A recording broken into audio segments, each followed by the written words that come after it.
Hello welcome back guys. It was Kerala Blasters versus Inter Kashi. 2-1 Blasters match തോറ്റു. എന്താ അതെ. പറയാനുള്ളത്? അവസാന സമയത്ത് ബ്ലാസ്റ്റേഴ്സ് എന്തൊക്കെയോ ചെയ്യാൻ ശ്രമിച്ചു. സെക്കൻഡ് ഹാഫിലേക്ക് വന്നപ്പോൾ മാറ്റങ്ങളുണ്ടായിരുന്നു. പക്ഷേ not up to the mark എന്ന് വേണം പറയാൻ. പാസിംഗിൽ ഇപ്പോഴും ആ ഒരു പ്രശ്നം നിലനിൽക്കുകയാണ്. അത് മിസ് പാസ് വളരെ ഹൈ ആണ്. വളരെ ഹൈയാണ്. പിന്നെ എടുത്തു പറയാനുള്ള ഒരു കാര്യം എന്താണെന്ന് വെച്ച് കഴിഞ്ഞാൽ സ്റ്റിൽ അവിടെ എന്തിനാണ് ഇങ്ങനൊരു ലൈനപ്പില് വീണ്ടും ഡനീഷ് വർഗീസിനെ ഇൻക്ലൂഡ് ചെയ്തതെന്ന് എനിക്ക് മനസ്സിലാവുന്നില്ല. അതും ക്യാപ്റ്റനായിട്ട്. ക്യാപ്റ്റനായിട്ട്. ഭയങ്കര വേഴ്സായിരുന്നു. ആ സബ്സ്റ്റിറ്റ്യൂഷൻ നടന്നു കഴിഞ്ഞ് കുറച്ച് മാറ്റങ്ങൾ ശ്രദ്ധിച്ചോ കളിയില്?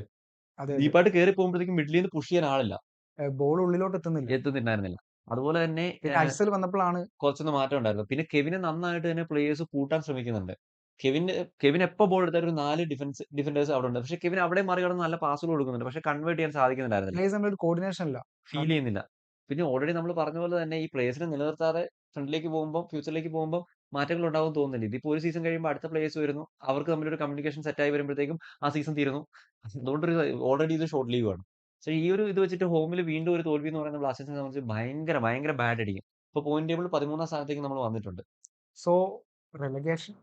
റെലിഗേഷൻ ഈ സീസൺ തൊട്ട് റെലിഗേഷനും ഉണ്ട്. അപ്പൊ പുറത്തേക്കൊക്കെ പോവാന്ന് പറയുന്നത് ഓൾറെഡി ഫണ്ടില്ലായ്മയിൽ നിൽക്കുന്ന ഒരു ക്ലബിനെ സംബന്ധിച്ച് റെലിഗേഷൻ വന്ന് അടുത്ത സെക്കൻഡ് ടയറിലേക്ക് പോവാന്ന് പറയുന്നത് ഭയങ്കര പാടടിക്കുന്ന ഒരു കാര്യമാണ്.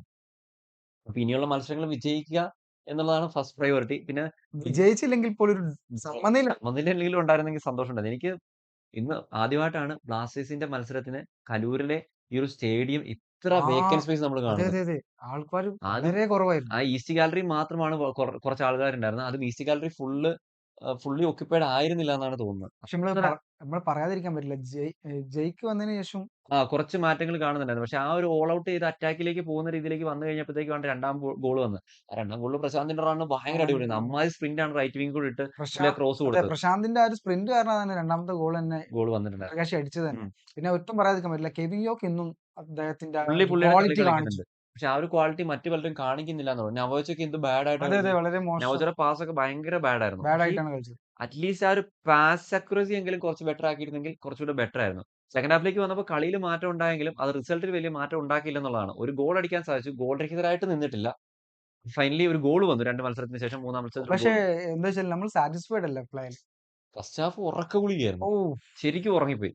ഞാൻ പോയി മുഖം കഴുകിയിട്ടാണ് രണ്ടാമത് കളി കാണാൻ വന്നിരുന്നത്. സെക്കൻഡ് ഹാഫിലേക്ക് വന്നപ്പോൾ കളി കുറച്ചുകൂടി ഇൻട്രസ്റ്റിംഗ് ആയിരുന്നു. പക്ഷേ not up to the mark എന്നാണ് പറയാനുള്ളത്. എന്തായാലും നിങ്ങളുടെ അഭിപ്രായങ്ങളും നിർദ്ദേശങ്ങളും കമന്റ് ആയി തന്നെ രേഖപ്പെടുത്തുക. സ്മി ഗോകുല സൈനിങ് ഔട്ട് ആൻഡ് ബ്രസീൽ.